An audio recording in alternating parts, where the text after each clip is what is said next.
प्रिय विद्यार्थियों, आज हम वेदों के संबंध में कुछ चर्चा करेंगे। आज मैं आपको वेदों का संक्षिप्त परिचय दूंगा।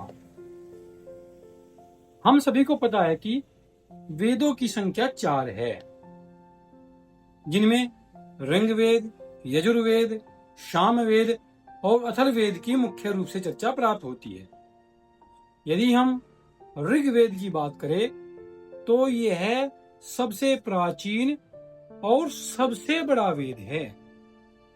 उसके उपरांत यजुर्वेद की चर्चा प्राप्त होती है, फिर सामवेद की और फिर अथर्ववेद की।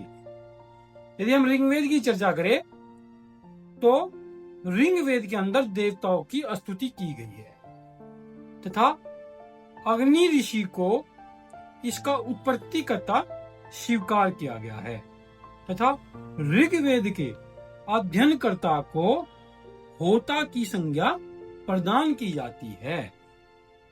ऋग्वेद के अंदर ज्ञान योग की चर्चा मुख्य रूप से की जाती है। अब हम यजुर्वेद की चर्चा करते हैं।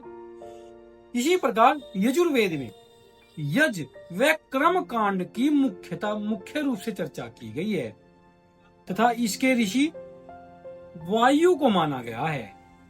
इसके अध्ययन करते हम उद्वर्यु कहते हैं तथा इसके अंदर क्रम की चर्चा की गई है। अब हम सामवेद की चर्चा करते हैं। सामवेद के अंदर स्तुति और संगीत की चर्चा प्राप्त होती है। इसके अध्ययनकर्ता को हम उद्गाता कहते हैं तथा सामवेद के ऋषि के रूप में आदित्य ऋषि को मान्यता प्राप्त है।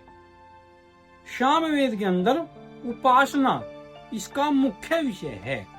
इसी प्रकार अथर्ववेद, जिसमें औषधियों की जानकारी प्राप्त होती है, उसके ऋषि अंगिरा है तथा इसके अध्ययनकर्ता को ब्रह्मा कहा जाता है तथा इसका जो विषय है वह विज्ञान विषय है। अब हम वेद और उसके उपवेद की चर्चा करते हैं। ऋग्वेद के उपवेद के संबंध में आयुर्वेद को ऋग्वेद का उपवेद माना गया है।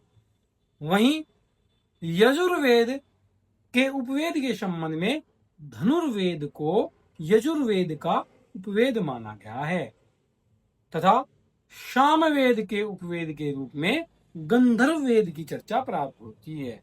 वहीं अथर्ववेद के संबंध में सर्पवेद को अथर्ववेद का उपवेद स्वीकार किया गया है। संरचना की दृष्टि से वेदों के 4 भाग किए गए हैं, जिनमें संहिता, ब्राह्मण, अरण्यक और उपनिषद, ये 4 इसके भाग है। जहां संहिता में मंत्र स्तुति प्राप्त होती है और इसके अध्ययन के लिए ब्रह्मचर्य आश्रम को अनुकूल माना गया है। वहीं ब्राह्मण ग्रंथों में यज्ञ अनुष्ठान की चर्चा प्राप्त होती है और गृहस्थ आश्रम इसके अध्ययन का विशेष अनुष्ठान किया जाता है।